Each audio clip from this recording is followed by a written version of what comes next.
What's good, y'all? You're listening to Code Switch from NPR. I'm Gene Demby. All right, so boom. It's a couple years ago. I was in the house cleaning up and wasting time listening to podcasts, as you do.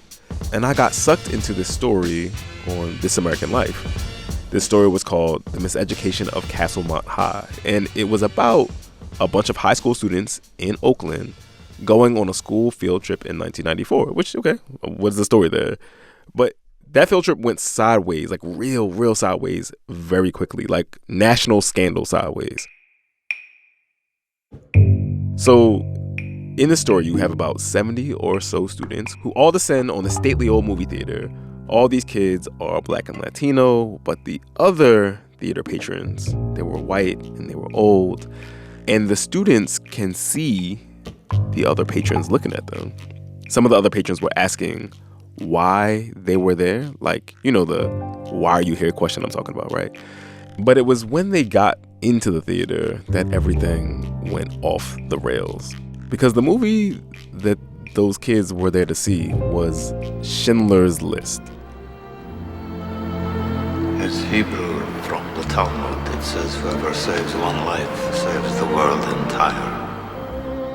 It had come out a few months earlier, but by then it was already probably like the most acclaimed, the most high-profile Hollywood movie about the Holocaust. Not that the kids from Castlemont High had been prepped by their teachers or by their chaperones about any of that.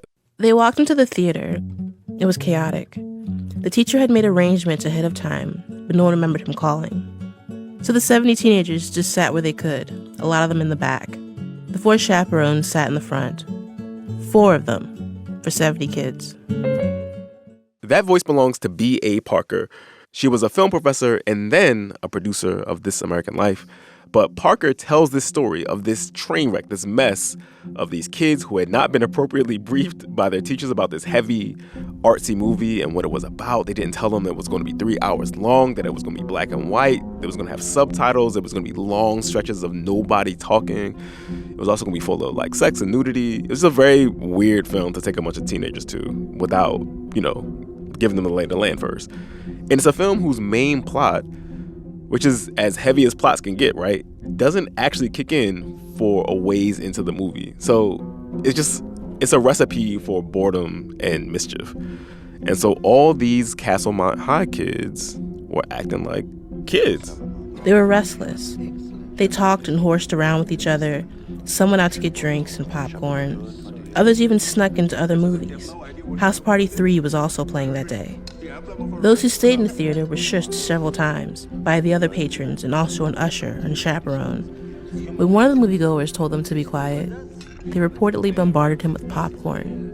During one particularly harrowing scene in this movie, the kids start to laugh real loud at what they see as this woman on screen overacting. And it was just after her character, who was Jewish, had been shot by a Nazi.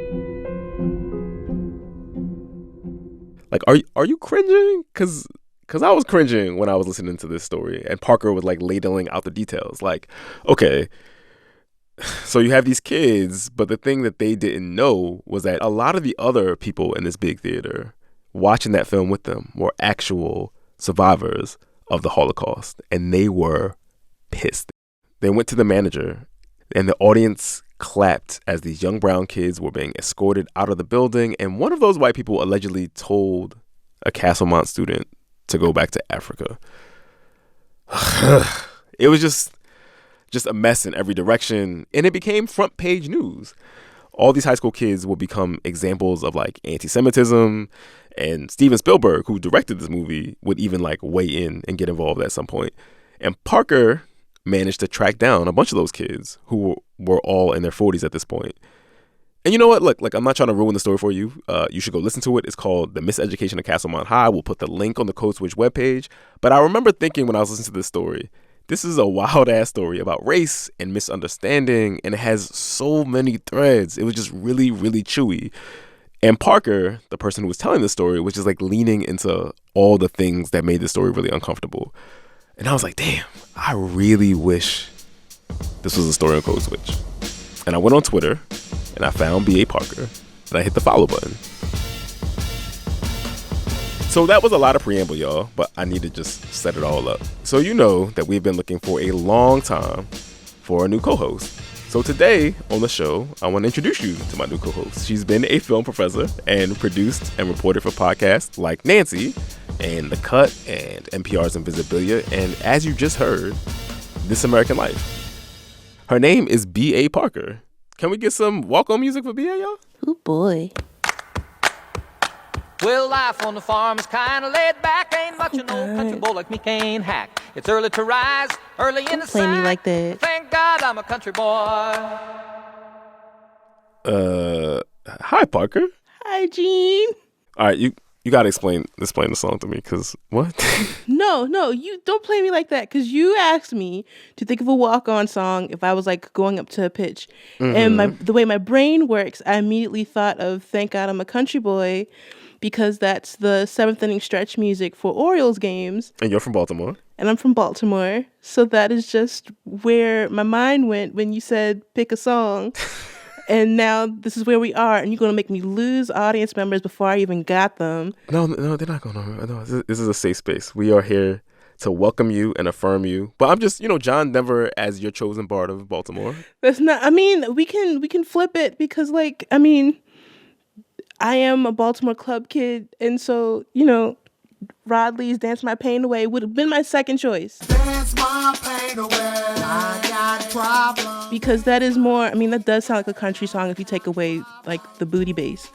But if it's Dance My Pain Away, I got problems, this is not going well for me.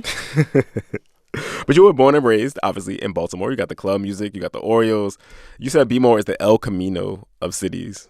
What does that even mean? Well, first of all, an El Camino is a coupe that looks half car, half pickup truck. And it doesn't really have, it defies definition. And so when I think of Baltimore, it's is it a car? Is it a truck? Is it the North? Is it the South? And the answer is just yes. It's neither fish nor fowl. It's the Anderson .Paak of cities. It's not a rapper, not a singer. It's all of those things, fish and fowl. Exactly. So let's step back. You were also, importantly, this is the purpose of the conversation, the brand new host of Code Switch. You've been covering culture and art for all these big places. So now you're about to be covering race. What drew you to the race beat?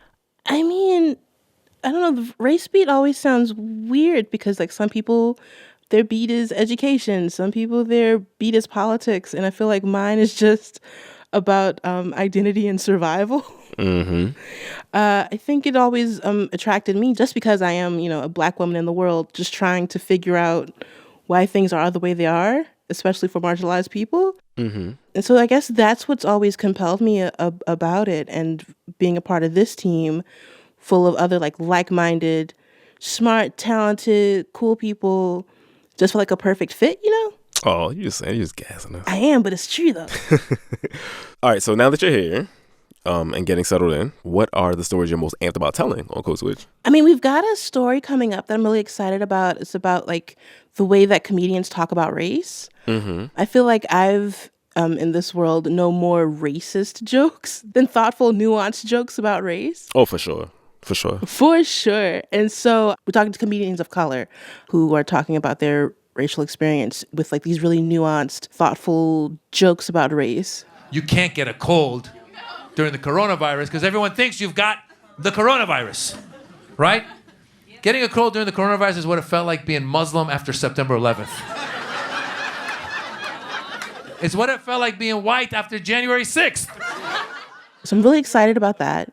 I'm interested in doing a story about our treatment of Indigenous people when we're in a bind. Wait, can you say more about that? What do you mean? Especially with the recent nullification of Roe v. Wade, and how one of the solutions people are talking about is, well, why don't we go on to Indian reservations because they're sovereign land and get our abortions there, and kind of putting the onus on Indigenous people who already have a very troubled history with their reproductive rights in the U.S. government, and how we're somehow, offloading. We're offloading our problems onto people who already have enough problems because of us. And the thinking is that, okay, so these places are in states that are anti-abortion states where abortion is going to be legal, and they're adjacent to these Indian reservations. which would be outside of the jurisdiction of these states. Yeah. To enforce these anti-abortion statutes. Yes, but it's already almost impossible to get an abortion on those lands. So that defeats the purpose. So that's something I'm really interested in. And I mean, the dorkiest topic that I really want to explore, and I want you to bear with me, is the bar is high because we just started with John Denver, but okay. But that pains me. The diversifying of trivia. This is also an idea that came from the really cool producer, Jess Kung, of like, we have this kind of monolithic idea of what is worthy trivia to study, but now it's, especially in crossword puzzles, there's more like African-American trivia, more Asian-American trivia, Latino trivia, and what it means for what is now considered worthy things to know compared to if you watch like Jeopardy, and they're also trying to do the same thing, but the problem is that those contestants are not answering the questions. They're getting them all wrong. Yeah, there's still a gap between like making the questions like more reflective of different kinds of knowledge and also what the contestants know.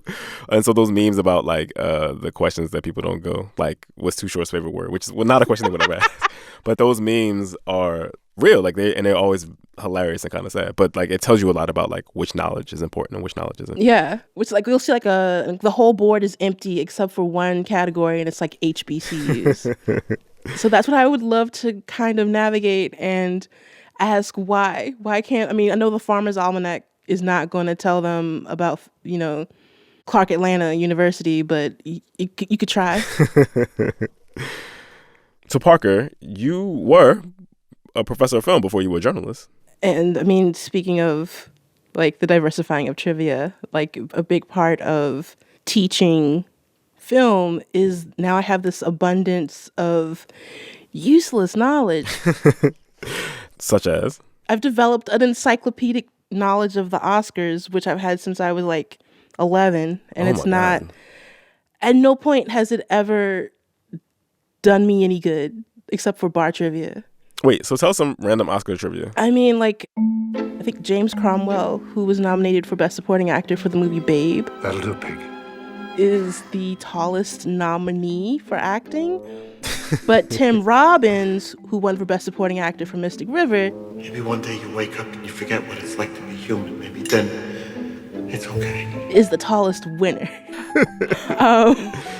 Let's see. Maggie Smith is the only person to win an Oscar for playing someone who lost an Oscar when she won for Best Supporting Actress for California Suite. I was in a deep depression at the time. What was the best bloody picture? But Cate Blanchett is the only person to win an Oscar for playing a person who won an Oscar when she played Katharine Hepburn in The Aviator. I've been famous, for better or worse, for a long time. Which could be like a debate could be had that Renee Zellweger playing Judy Garland winning Best Actress counts.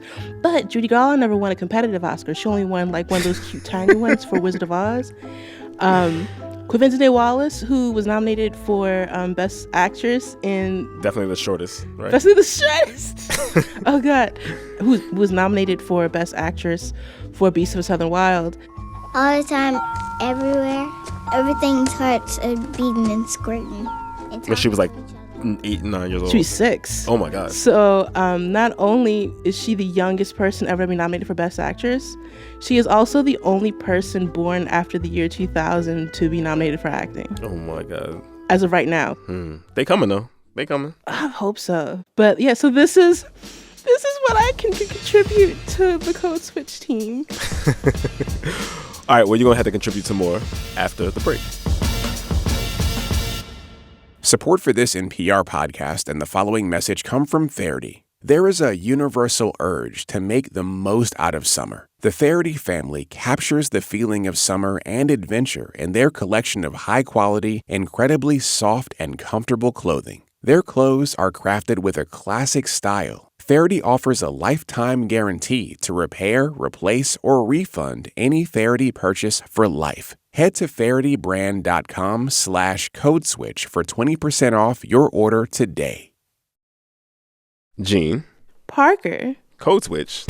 So, Parker, when I posted on Facebook like years ago, because I was on Facebook, that's how long ago it was, that I got a job at NPR, a lot of people I grew up with in Philly were like, oh, congratulations on your new job. And then they were like, also, what's NPR though? Like, what is that? So we were talking about this earlier, but like, do your parents have any idea what it is that you do?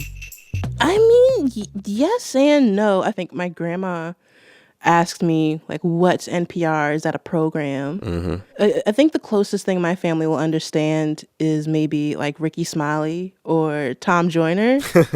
Once I put one of those references in there, they're like, oh, okay. It's like Tom Joyner, but on your phone or your laptop and not every day. And like, you know, Wait, Don't Tell Me is coming up next or something.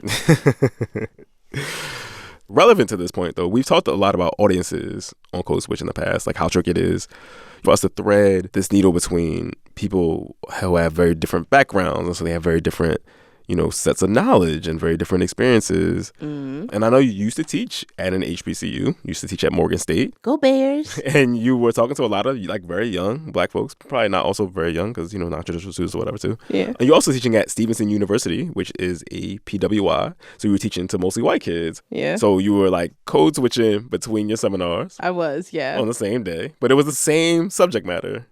Like, how was that process? Like, how did you sort of do that contorting or toggling? I mean, there's definitely a bit of contorting, but it was mainly about finding engagement. Mm-hmm.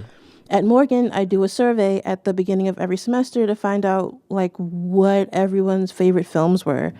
And without fail, a large portion of the class would list the Hood classic Paid in Full. Classic. So I'd include that in the canon along with like Silence of the Lambs and Witness and Do the Right Thing, you know?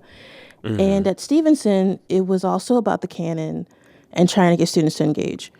And that would look like me trying to convince them to stay awake during the silent Soviet film Battleship Potemkin by saying, shout out whenever you see the guy who looks like Channing Tatum on the submarine. But like, it wasn't a struggle. You know, like there was trying to navigate those two different worlds to the best of my ability. But also, I've learned if I keep my enthusiasm up, it goes a long way. Mm-hmm. That's so much of being a host that I've learned is like just approaching a conversation like you're going on a date and like just be as enthusiastic and laugh a little harder than you would normally or you know, try to be as like witty as you can possibly be, like you're the most engaged version of yourself with somebody. And not because you're faking it, but just because like you were performing, like part of the thing you have to do is perform this conversation that people have to listen to. And so, yeah, not that I'm doing that now. This is all, I'm actually enthused to be talking to you. We're both putting our best foot forward. Yes. Mm-hmm. But this is a question I have for you because you've been doing this show for a while now. This is 6 years in May. 6 years. Oh my God. 6 years? Yeah, it's been a minute. But like, does working on Code Switch reaffirm something inside of you? Because it is a show about identity and about how the world works. So I'm curious about that. Yeah, I mean, I feel like I have been in grad school for the last 6 years. Like, you know what I mean? Like, I feel like I've abandoned so many of my priors working on this show. Mm-hmm. After however many 100 shows we've done and how many 100 shows I've hosted and like the bajillion interviews we've done, I feel like there's just no way you can come out of that and just not be changed by it. And not like, I just have a lot more skepticism towards some things and a lot more like alacrity around a bunch of other things. And like some of my old stuff, which I want to get into, some of my old ideas are things I like frankly embarrassed by, just because we talked to so many smart people who started exploding my brain, or heard so many stories, like people's personal stories, and they like to some like tiny detail about their experience that was like, oh yeah, this. Okay, so I guess I gotta like, I gotta start over with my premises here. Ooh, do you have any examples of that? Yeah, I mean, like reparations, right? Mm-hmm. And not just for Black people, right? But like, you know, everyone we've exploited. Yeah, I mean, that's a long list, right? Like making people whole, right? Like so much of the stuff that we try to do in this country is sort of skirting around. It seems like this big question of reparations. Like it would be like a lot easier to just give people money, you know what I mean? Than like doing all these other sort of like fixing at the edges.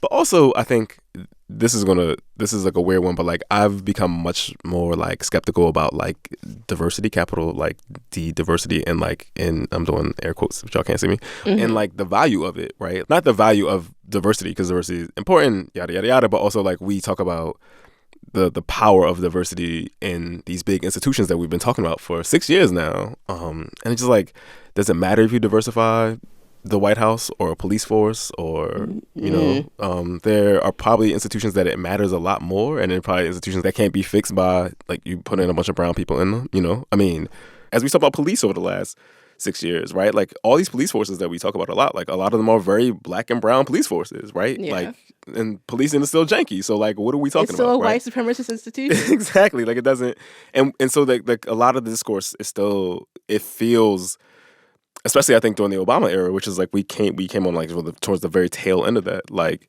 there was a lot of belief in like what it meant to have, you know, there was a lot of black excellence talk and a lot of, you know what I mean? And I think that stuff is like, you can't have an honest conversation about it. I feel like we can't have an honest conversation about this stuff without talking about how extremely qualified all that stuff is, right? And how like extremely constrained the things you get out of it are. That's like a big thing. Oh, yeah. It's all respectability. Yes, 1,000%. 1,000%. Oof.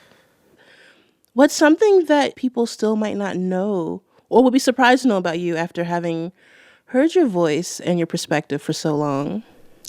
I don't know. Actually, that's I have to think about that. One secret thing that people never believe me when I talk about, but it's true. And I feel like I told this story before, and people are always like, "Wait, what?" But we've definitely talked about this on the podcast before, but it doesn't line up. So when I was 15, I spoke at an abstinence only event that was adjacent to the Republican National Convention in San Diego. Yeah. And I almost feel like I'll ruin it with more detail, but I'm going to just leave y'all with that. Wait, No, that's all you get. That's all you get. There needs more explanation. That's all you get, you've made me suffer through John Denver. You were going to expand upon that log line. That's all you get. See, now I'm unsatisfied, but okay. I do have to ask, because now that I'm the new kid on the block, do you have any advice for me? Yeah, I mean, the biggest thing, and you've been hosting for a minute, you know what I mean, at the cut and stuff like that. I mean, it's just, we were just talking about this, like, just being enthused about the conversations is like, is not all of it, but is like 40% of whether a conversation works, you know what I mean? And sometimes these conversations are really heavy and hard, and it's hard to sort of figure out how to sound enthusiastic about something that's like, and now we're going to talk about the destruction of people of color. Like, you know what I mean? But finding a way to sort of like telegraph your investment in the story so other people can come along with you. That's the thing that I have to be conscientious of.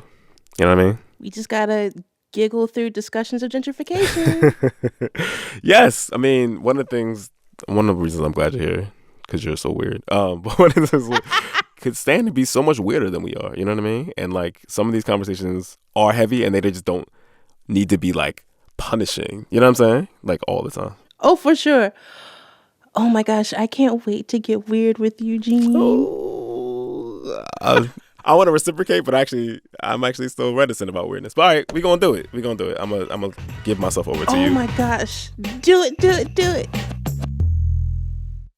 I'm glad you're here to go through this kind of like regularly mind-blowing experience with me. I'm really excited too. I think that's the thing I'm looking forward to the most is kind of watching my brain explode on tape.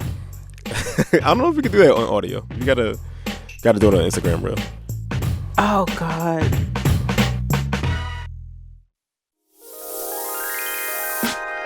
All right, y'all. That's our show. Parker, I mean, you know what I mean? You should do the honor of kicking off the credits. Sure. You can follow us on IG and Twitter at NPR Code Switch. I'm on Twitter at AparkisFarce. Gene is at GD215. If email is your thing, ours is codeswitch@npr.org. Subscribe to the podcast on NPR One or wherever you get your podcasts. And we have a newsletter. You can subscribe to that too. You can find that on npr.org/newsletters. This episode is produced by Jess Kung. It was edited by Leah Donnella and Steve Drummond. Shout out to the rest of the Code Switch Massive: Christina Kala, Karen Grigsby Bates, Summer Tomad, Alyssa Jong Perry, Diva Motashan, and Kumari Devarajan. As for me, I'm Gene Demby. I'm B.A. Parker.